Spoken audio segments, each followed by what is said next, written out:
start like walking because I wanted him to get a fall too. And the chairman goes,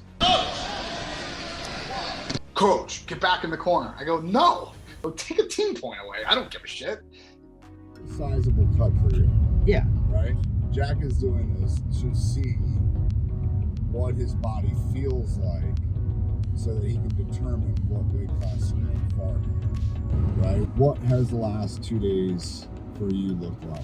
The first day is going to be eggs, a little bit of water. I'm chugging water the whole day, going to school, getting home, eating a quick, like something small, still flooding myself with water, go to practice, drop a lot. 4 smaller meals a day. Yeah. And then 2 practices a day. Yes. We're gonna go sit in sauna for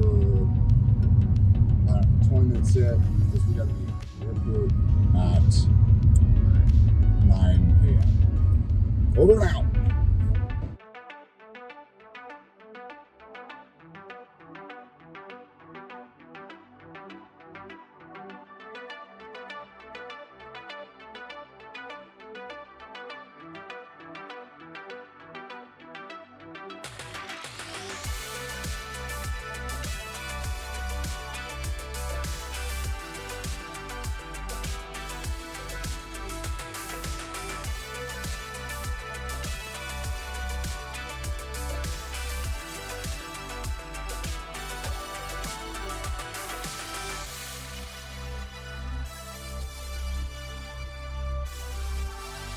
But your season started this week, being the RTC coach at Powy and having your first freestyle competition. So I want to get into all the details of that. So takeaways from Seattle, pretty rainy as it turns out.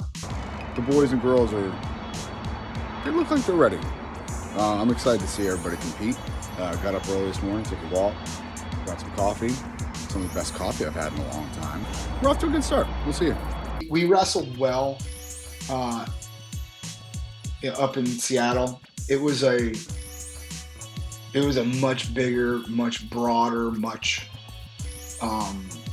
deeper field than we were expecting. Last year they went there and they had like 12-man brackets, and this year there was every single bracket had at least 32 people in it.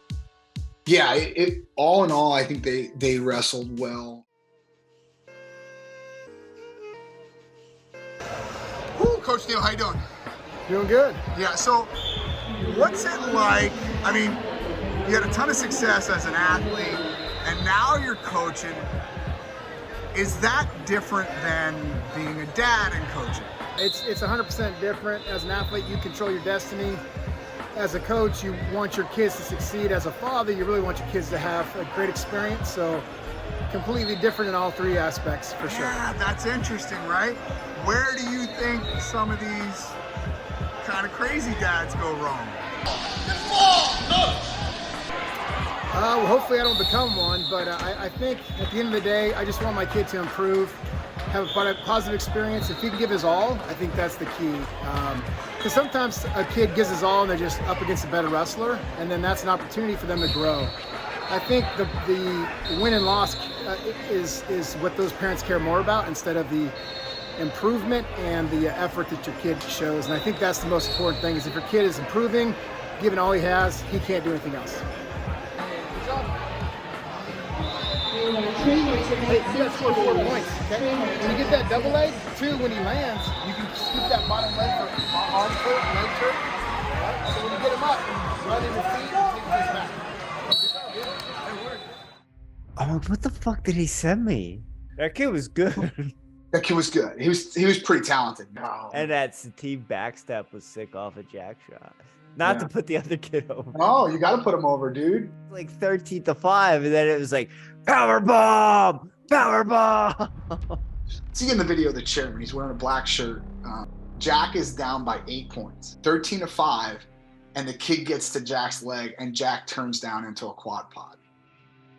And the kid puts in 2 boots, And I'm like, well, that's the match, right? And I wasn't the only one that thought that. So the official was like, so Jack's just being tough, just, right? He's just like grunting it out and not getting taken down. And the official with the whistle was looking for confirmation to bring them back up to his feet. And the chair goes, nah, it's just about over. Let him wrestle there for a little while. Long story short, they continue to wrestle. Jack muscles out that quad pod. They bring him back up to his feet. Scores 13-5. It's about a minute left. Done by a touchdown. Yeah. An extra touchdown and a 2-point conversion. And he hit the nicest soup of his entire life right there in the center of the mat. And it was beautiful. I haven't seen you back arch that pretty in 5 years. He was younger. Like when we first moved to Texas, in my garage, I had a 10x10. It's this old Army bag. And he used to take that thing. And the drill was, you have to keep your hands locked. I remember, I'll never forget, Guerrero would say to me every once in a while, he'd be like, you'd be surprised at what they retain, right? And again, this is not something he drills. At all. I mean, right? Like I can remember him being 8 years old, Pflugerville, Texas, and he did it. I'm not kidding. For one day, he probably did 40 reps. The moral of the story is, you never know what they're going to retain because came up big in this part. Perfect high arc, feet overhead, lands in danger, and he lands with a trap arm. So he gets 5 for the throw, lands with the trap arm, guts it over, go for 2. So now a 8-point lead is cut to a 1-point lead in one sequence. So he gets into some type of scramble and he gets his head up, he gets his hips in it, and he just locks his hands on a double leg, lifts the kid up and just puts him right down with like 3 seconds left for the win. It was pretty impressive. I'm fired up, dude. I was pretty wound up. So I leave the corner and I start like walking because I want him to get a fall too. And the chairman goes, Coach, get back in the corner. I go, no. He's like, get back in the corner. I go, why? And he goes, because I said so. I go, take a team point away. I don't give a shit. I gotta be honest with you, Jim. If I never sit in the corner again, I wouldn't mind it. I wouldn't mind it at all. But no, it's very difficult for me.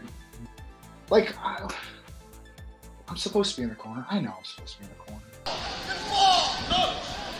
We'll do it live. Okay. We'll do it live. Fuck it.